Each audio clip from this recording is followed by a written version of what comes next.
grace to follow. Abundant grace to follow. I need your grace to follow. Your grace is enough for me. Cast your burden unto Jesus, for he cares for you. Cast your burden unto Jesus, for he cares for you. Yes, my dear. Like I was saying about my husband, my late husband, Chief Emmanuel Onyebuchiokoro, how God saved him with the grace of God. That's why, as the song said, you need your grace. Everyone, you need the grace of God. And all your body cast it. So those days it was the grace of God. It was the help of God. And I cast all my burdens, all I was going through, into the hands of God. And he saw me through. I told you how he passed away 3 times. Taken to my Tama National Hospital, the hospitals, doctors couldn't kill him. The part the attack, when he come after 1 hour, 30 minutes, he would get up again. He wouldn't know what happened. So 3 times it happened, and God, when doctors said no way, it was God who did it. He healed him, and he was able to stay almost 5 years, 6 years before he died. Then after that very one, I didn't tell you. Okay, when he died, like I said, the church were there for me during the service of songs which they did in Abuja. The Okayega Union people, men and women were there, home men and women, they were there. Many people, all our neighbors, and they were there. People were there. Then after the service of song, then it was, we traveled to home.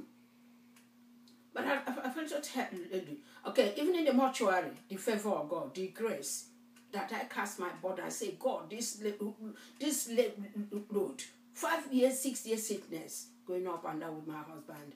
I said, this load is too much, but it's you, I cast it on him. Do you know during at the mortuary, that day he was to be, the coffee was to be taken to Umuahia mortuary. Do you know as early as 6:30, 6 o'clock, all men and women were there for me. Can you believe the love, the work of God? Do you know Okaika people were there? And all my church members were there. Then short service was conducted before he was taken. Do you know this, the side of it?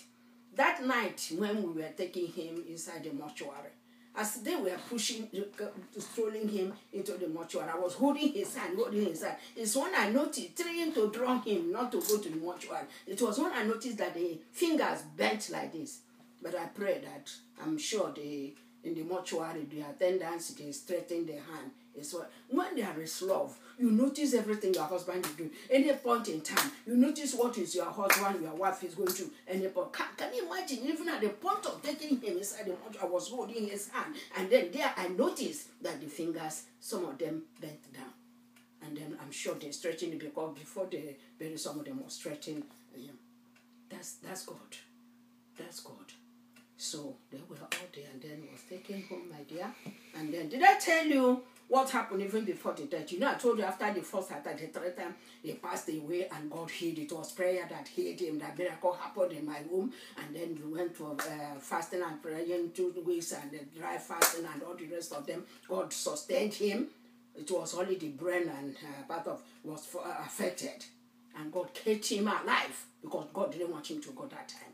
It was the enemy, I'm sure, because I told you I came to Basi from work on getting home only to find my husband being sick. That he went to work, but he was coming back from work. That's how it started. But the enemy tried, and he didn't die. And God, that God I told you I'm serving, I will continue to serve. Instead of staying 6 months here, I have to stay 3.5 months from my mobile. I went home. And only to find out that on Wednesday he fell sick. And I was there on Saturday. If I was there, tell me, it's God. Is it the doctor that will be going to bath him? Is it the doctor will be running around taking him to the hospital? That is God. So did I tell you that after this one, the Lord has healed him? Satan wasn't happy. Okay?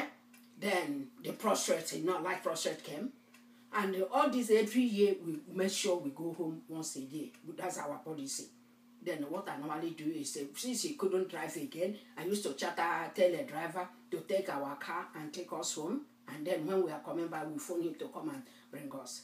And then at a stage when it wasn't easy, what I did was we reached Umuahia, we chartered taxi to take us home, and then on come the day we'll be coming, we bargain for a taxi to go and take us to the park.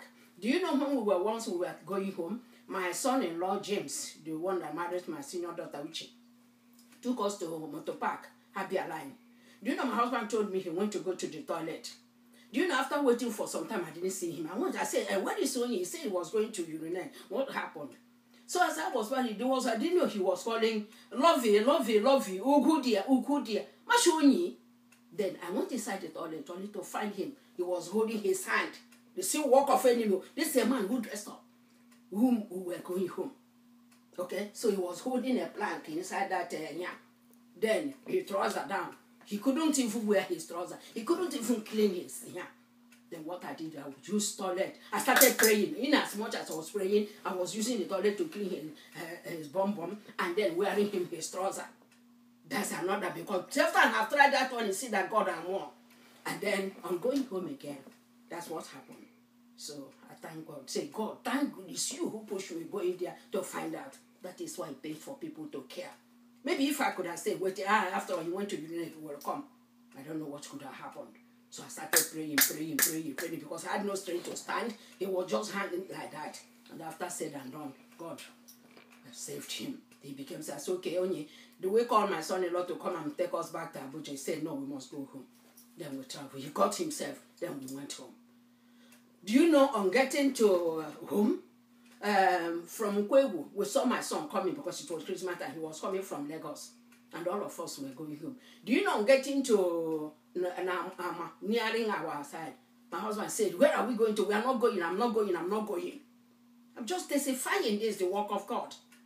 So he said, but you said you insist every year we must be going home. We are going home. He said, I'm not going. I said, God, I started praying. The driver asked me, he told the driver, no, it's not the way, it's not the way. I said, driver said, madam, don't I know the way? I said, it's the way, just down there, this at our building. Then we went inside. Immediately we reached inside. Before even I open gate, I normally pray.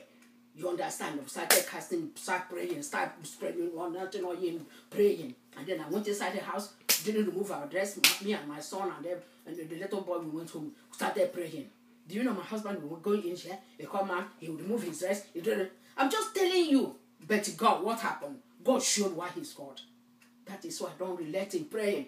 Sometimes when people are passing in the dream, when they said somebody, the two men, they said, let's enter your kiddo's house. The other one said, no, I won't go, the house prays too, the wife prays too much. That is God. Why shouldn't I pray? That's where my hair comes from. Then we started praying until my husband got himself. I'm just testifying what happened.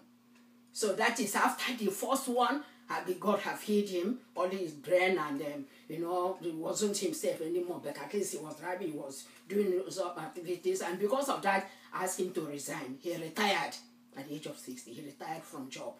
Because when you go to once I follow him to the office, I found that in his office, he will call this worker, come and take this one. He said, no, bring it. No, take this one. Then I noticed, I said, when we came back, I said, you are not going to work again. Retire. So before they put him in trouble. Because when they discover that he can't, remember, he can't act, some people can use pen and eat government money and say they see because he's chief accountant. Then that's why he retired before that time. I'm just testifying. And then at home, what happened? It's God who saved. God saw us through until we stayed 1 week. Because of that, I rushed back. I took him back. Because why I always bring him back? Because in Abuja, there is a sense of me taking him to any hospital that is good than in the village. Okay? So that's it. So after said and done, my dear, I'll try and again. So the prostrate is the one that I said that after said and done, after a year or 2 or 3 years, up at it, all the medicine, even doctor said no operation, no nothing, but then we are giving medication. So at last, my dear, God being with me and my comforter, Jesus is our comforter, oh, Jesus is my comforter, I am not alone, my comforter, Jesus is my comforter, oh, Jesus is my comforter, I am not alone. Yes, my dear, God was there all the time, comforting me, keeping me, pushing. I said, this man, why was I doing that? It's love. That's why I said, God, thank you for my senior daughter marrying with love. Saying, mommy, oh, look, the man I married, maybe if I had married another person, I wouldn't be happy. calling him dear mom. The husband calling her darling. With my junior daughter blessing. Going in at home is just like an angel's house. In fact, if you see when I'm there, I look like I'm in the Holy Land. You see them with love. Wouldn't these guys supporting their husband, being with their husband, walking hard in anywhere? Is it in the church? This one will be doing this one will be doing this, encouraging each other. That is love. And because he loved me, because he insisted on even he means coming to serve in our house for 7 years, as to marry me.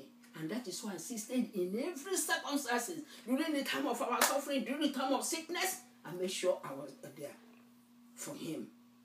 And I was there.